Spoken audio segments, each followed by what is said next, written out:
Welcome to another edition of Mental Health Monday from Radio City Talk. My name is Mick Coyle, and the show's a little bit different today because we're heading into a bank holiday weekend, so there's no specific show on Radio City Talk for Mental Health Monday. Instead, there is a podcast from a conversation I've been having with Dr. Sharon McDonnell. Now, she's Director of Suicide Bereavement UK, and she's currently working on a survey which is looking to speak to up to 7,000 people in regard to their experiences if they've experienced suicide within their friends and family groups. Now, this is a really comprehensive survey, and it will also focus, hopefully, on providing the government with opportunities to look at what they can do to help people who find themselves in a very, very difficult situation, having experienced the loss of a loved one to suicide. Now, Dr. Sharon's really open and honest in this conversation. She also needs you to sign up as well. There's loads of different conversations within the overall interview, but also lots of different signposting to the survey itself. If you want to find it, if you just Google the impact of suicide in the UK, you'll find all the links. It actually goes through the University of Manchester, but Dr. Sharon will have all the links on there too. She's also up and about on social media, for which you'll find links on our social media too, at Radio City Talk. Dr. Sharon McDonnell was my guest in the studio on this week's Mental Health Monday podcast. Mental Health Monday on Radio City Talk with Mick Coyle. Radio City Talk. It's Radio City Talk. My name is Mick Coyle. We've got a guest in the studio now who, if you follow her on social media, we're about to put a voice to the tweets. Sharon McDonnell. Dr. Sharon McDonnell joins us in the studio, Managing Director of Suicide Bereavement UK. Dr. Sharon, thank you for your time. Great to see you. Thank you. You are on social media, and your social media has been very popular at SJ McDonn. You've almost become a figurehead within the mental health community because of the work that you've been doing. And we're going to explore what that work is all about, because I think it's going to make a real difference. But you found social media to be a very useful tool. Yes, that's right. Quite by accident, actually. So each day I would report to the general public on how many we recruited. And You're absolutely right. Something special has happened. You know, it's created a community.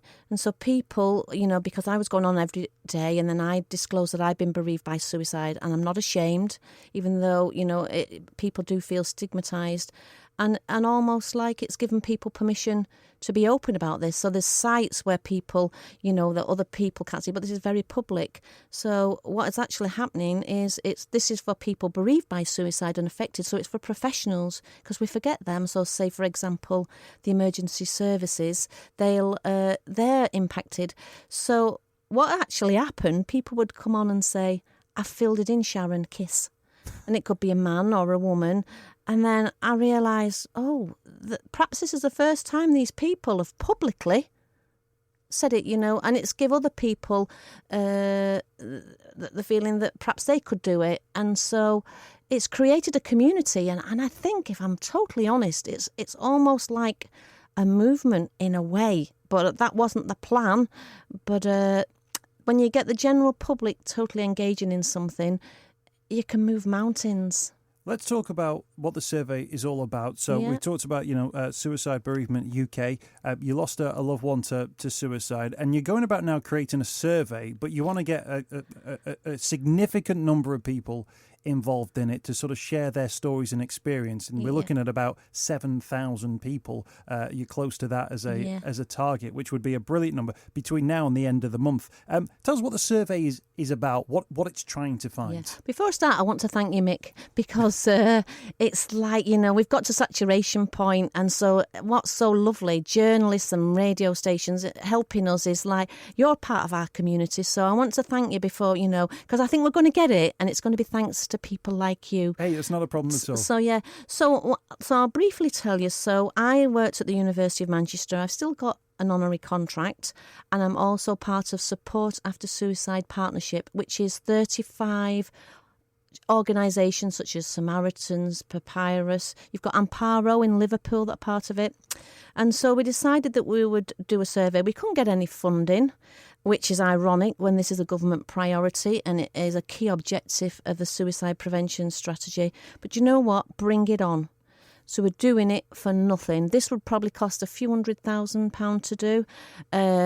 We've got 6 in the team. 3 of us are bereaved by suicide.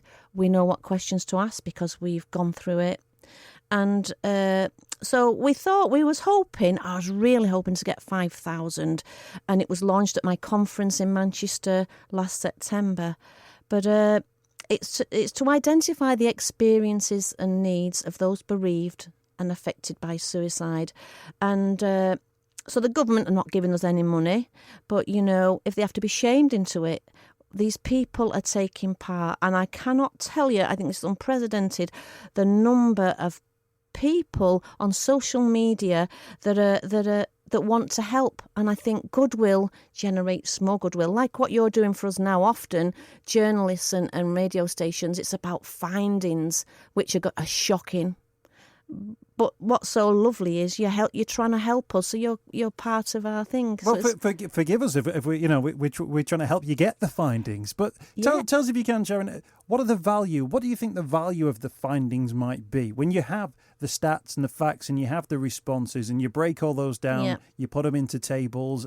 What value do you think you'll have gathered? Well, there? let me tell you already. So this study is already the largest internationally, and it's going to break down, it's going to blow stigma out of the water. So these people that might assume that people bereaved by suicide live in, they don't have a job and have a pit bull, and then think again. There are things in here. So when we present this, we've already presented in Westminster. It's been referred to in the House of Commons. And without analysing it, I knew it would be bad because I do research in this, but it's a million times worse than I can imagine. So we will be coming with a shopping list of recommendations to government. And all I can say to you, based on what I've looked before, it's even been analysed in depth, there will be an urgency to implement them, because for roughly, on average, 6,000 people die by suicide in the UK annually. Most recent research has stated that 135 people are affected by one death. So if you go with those figures, that's 810,000 people bereaved by suicide annually in the UK who are significantly at risk of dying by suicide. There is virtually no support, or it depends which postcode you're in, whether you get some. Well, that is morally and wrong and unethical. And so I think we've been invisible, and I think people bereaved by suicide want a voice, and they're demonstrating this by filling in this survey. And I just hope that those in a position of power are going to listen and act. But, we can only try. We've spoken through this programme to many people who've been bereaved by suicide, and the stories have similar themes, but then there are individual cases and individual circumstances. One of the things that always struck me was somebody who lost their partner and talked about the fact that people would cross the road to avoid speaking to them. That they would walk down the street, someone they knew was walking on the same side of it, and because they didn't know what to say, because there'd been a death by suicide to a loved one, they would cross over rather than have that conversation. Oh, yeah. They'll dive in privets. They'll run, No, I was being dramatic, but I think it's important, and we have to forgive in a way, because you're absolutely right, and we've all done this, yourself included. If you don't know what to say or what to do, you do nothing. And, it doesn't mean you're a bad person. We need to guide. And this is what this survey will do. We'll be able to tell you how this is not just ordinary people in the street. This is clinicians. This is health professionals. The research says they don't know how to be or what to say, and then it's okay, the government saying, well, right, this is a key objective in the suicide prevention strategy. Here's a book, how to do it. But they haven't got a clue. They've had no training. And so this is what needs to be changed, yeah. We've got Dr. Sharon McDonnell with us on Radio City Talk. Can I ask you about that? Because, if people have got issues within their lives that leads them to such a dark place that actually they contemplate suicide, often, socially afterwards, they go, well, at least they're at peace now. And it never really takes into account that actually, well, imagine now what the family are going through as they come to terms with maybe the circumstances of that death, the fallout from that death, the issues that come with dealing with any death of any family member as well. And as society, we probably don't have a safety net for that at the moment, do we? Spot on. And there's a saying, I don't know if I can remember the quote, and it's something for all that person when they die, their pains and torment stops, is put into the survive or the person bereaved emotional closet. and it's right. So it stops for one person, but then these people left behind, and there's these things. Why? What if? If only?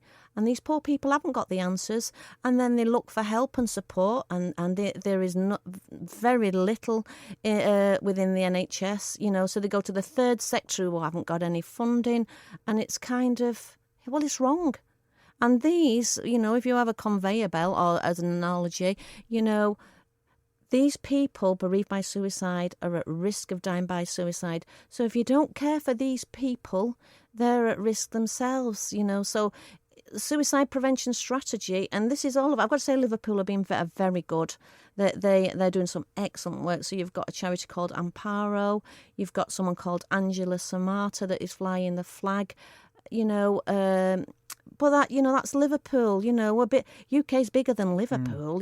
This shouldn't be just because you live in Liverpool you're cared for better. Everyone has a right to be looked after, and I think that includes professionals, because we forget about them, and a lot of these people are traumatised as well. When we talk about that, though, the social reaction to a story of suicide, plus the logistical issues that come with dealing with any death of any family member, are they difficult things to legislate for? If you present this to the government and you say these are the findings, can they say, well, you know what, we can solve some of these problems with funding, with money? Does it come from the healthcare bill? Does it become a social bill? Do you think you'll provide solutions for the government, options for the government as part of this survey?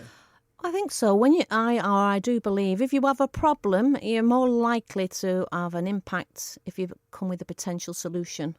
I haven't got money, but I will come with recommendations, and I don't care where it comes from.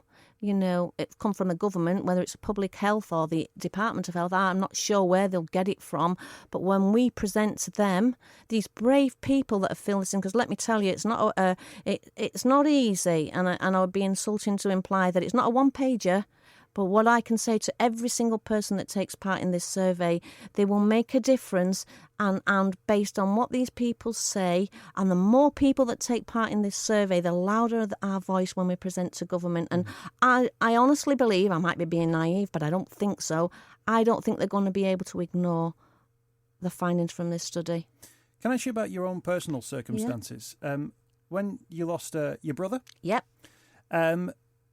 Was there something? Was there a gap that you thought, I need some intervention here? I need some help. There should be something here now which offers me some help or assistance. So I guess how would you fill in your own survey? I guess would be part of the question. Was there something at the time where you're thinking, shouldn't there be some help for us here? Well, I see. I was the eldest of 6. I was married and didn't live from home. But my brother died. He was 29, and it was 27 years ago. Absolutely nothing. So it's a bit like, and it's these scenarios where you think it always happens to someone else. My brother wasn't, or no signs of being mentally ill, and then just one day that he died. And it's kind of, but it hasn't changed that much. Oh, well, yeah, we've got recommendations and we've got a strategy, and then we've got a government that isn't given, we can criticise health professionals, we can criticise public health, but they haven't got a wand.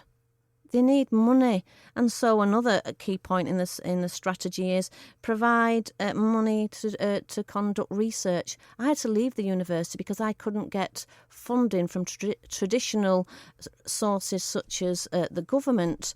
So I think, with regards to this issue, these people have stepped up, bared the soul, and it would have been hard for them to fill it in.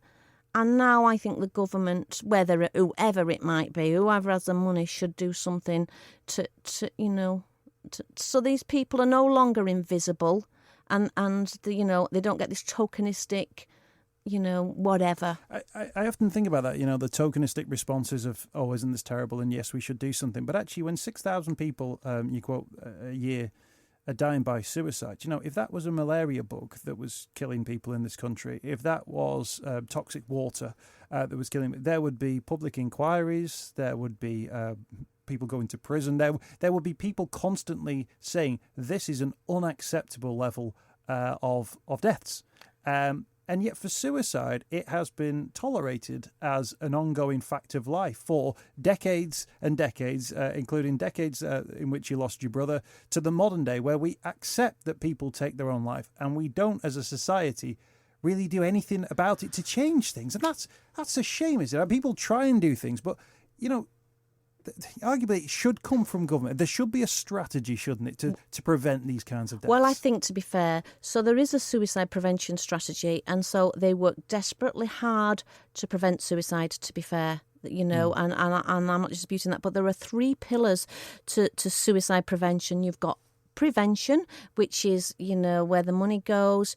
You've got intervention, so when we know someone is suicidal, they'll intervene and support them. And all of those, and they work very hard, and I'm not discrediting anybody, but what I would argue is the majority, they don't understand that postvention, which is a relatively new word in the UK, postvention is the care of those bereaved by suicide, and that's where I would criticise. That doesn't even come on the radar with any budgets. It's starting to. And so I would be wrong to say that they don't try to support these people, but I would say they need to consider the needs of those bereaved by suicide, because they're a very, very high-risk group that fit within the remit of psychiatric services but cannot access services in the NHS. If people want to just Google impact of suicide in the UK, it's the first thing that comes up. Yep.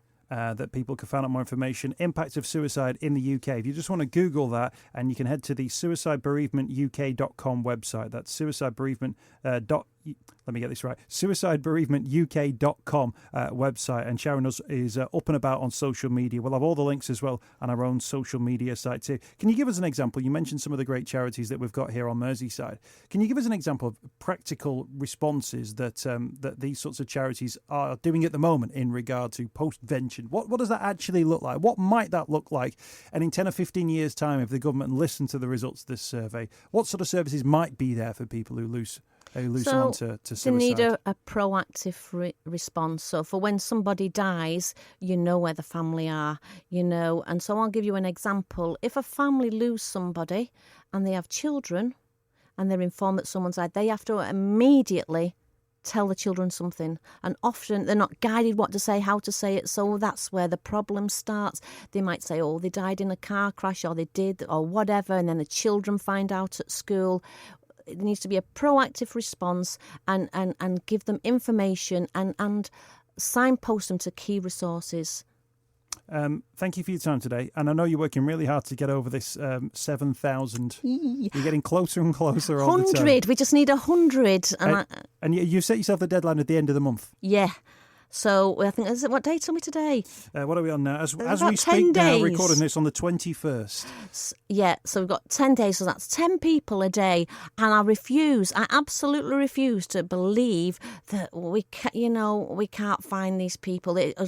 I know if people are made aware of it, they will do it. I'm sure they will. If you want to Google it, and you can be part of it yourself, Impact of Suicide in the UK, take a look at that, and you can see the study which comes up from Dr. Sharon McDonnell, Managing Director of Suicide Bereavement UK and star of social media now, at SJ McDon on Twitter as well. Thank you for your time today. Really appreciate you coming on the programme. We wish you all the best with the survey. Let us know when it's completed. Yeah, I will. And some of the findings for it. Let us know how government responds as well when they take a look at some of your findings and your recommendations. Well, you're lovely. Thank you. Thank you.